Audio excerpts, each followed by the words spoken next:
To sum up in one sentence, what I do is I buy multifamily properties.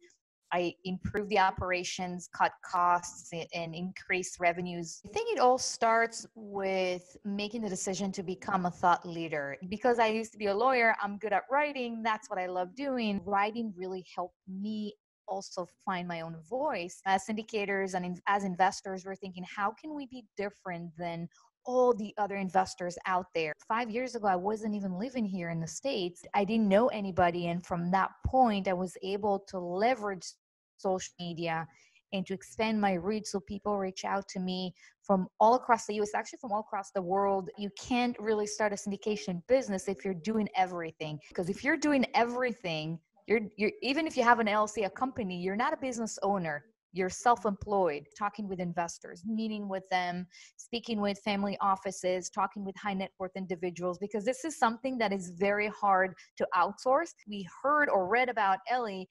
We want to invest with her. Hiring someone to speak with them, in my opinion, is not going to be enough, because as a passive investor, and I'm also a passive investor because I like to diversify, I want to talk to the person who's making the decisions. I made a promise to myself. My future kids are not going to experience what I'm experiencing. I think I see things differently because I used to be a lawyer. I look at things from a lawyer's, perspective. What are all the things that can go wrong, and how can I protect, my client? And that kind of the approach that I have with my properties and my investors. It doesn't matter how big your business is, doesn't matter how well established you are in the market. You always have to be careful. And that kind of shaped my perspective about investing and push me towards the more conservative side, especially with financing. Really, the fascination to that school was it's a very entrepreneurial school, and that can teach me how to start a company.